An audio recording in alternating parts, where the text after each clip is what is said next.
The Works Every Time layout was created for non-designers who might find themselves in a position of having to do a flyer or a PowerPoint presentation or something for work without having the benefit of several years of art school under their belts. The Works Every Time layout is based on how we read in Western culture, left to right, top to bottom, and for those of you who know something about advertising history, it also draws heavily on the work of Ogilvy, whose ads are iconic in the field. So there are actually 7 parts to the Works Every Time layout. I am going to work you through those by showing you kind of building an ad as we go. First step is margins. Step number 1, margins. In this case, you are going to include outer boundaries of your document. I've got a 5x7 ad going here. You might have an 8.5x11 piece of paper. That's going to be your first guideline. Next guideline, just as if not more important, are going to be the inner margins that you create, here represented by pink and purple lines. Those pink and purple lines are going to go, depending on where you set them, they can be 1/2-inch margins. You can have 1-inch margins. If you have a specific ad, you might want to make those margins equivalent to whatever live area they give you.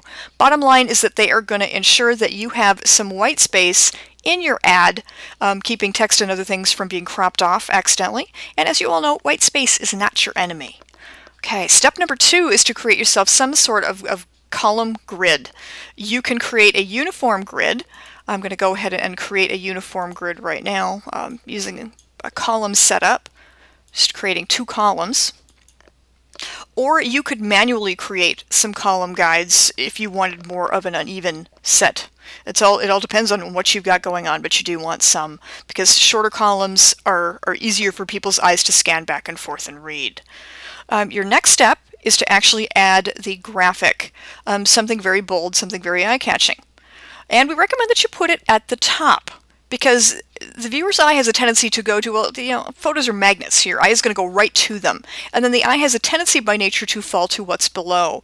So if you put the photo at the bottom, your eye is going to go to the bottom and then fall right off the page, and you're going to lose your reader. So you want to keep those visuals at the top.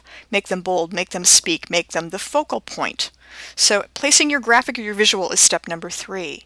Step number 4 is placing cut lines. And because this is an ad, we aren't actually going to have a cut line. If you were doing something more like a newsletter story that had a picture at the top, the next thing immediately below that photo would be your cut line.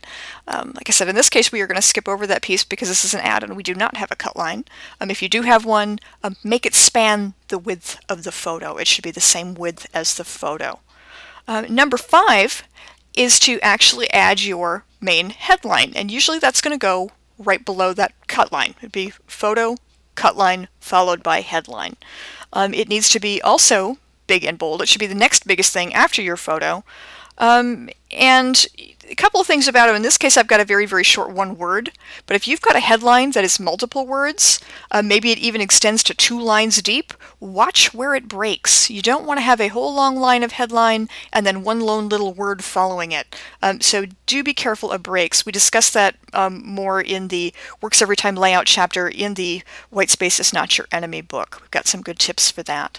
After the headline is placed, your next main element to place is going to be your other text, and I've just popped in a subheading and a block of text. Again, these go below your headline.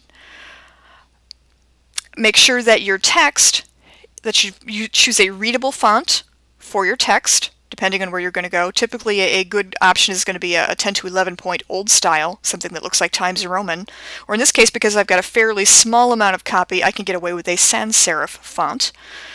Do make sure that when you place your text that it is flush left, ragged right. About the only people that can really, really get away with fully justified text, and that is when you've got flush left and flush right all together. About the only people who can really get away with doing that are newspaper designers and professional graphic designers. If you try to do it yourself, what you end up with, and I have just done it to this text, is really, really ugly gaps in the text. Not good for reading, not pretty visually, so we do recommend that you go with a flush left, ragged right text. Makes all the text balance much, much better. Final piece to add to the Works Everytime layout are going to be what we call the tags. This is the logo information. This is the contact information. You might lead this area off with a call to action, as we would do in advertising and public relations applications for this sort of layout.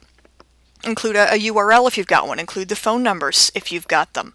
All these things become part of the tags, and we typically put them in the lower right corner in most cases because this is where your eye is going to exit. Remember, left to right, top to bottom. So, steps again, Works Everytime layout. Create your margins. Create yourself a set of column guides to work within. Add yourself your graphic or your visual at the very top. Add a cut line if there is one and make it span the width of your photo. Follow this with a headline, make it big and bold immediately below that cut line.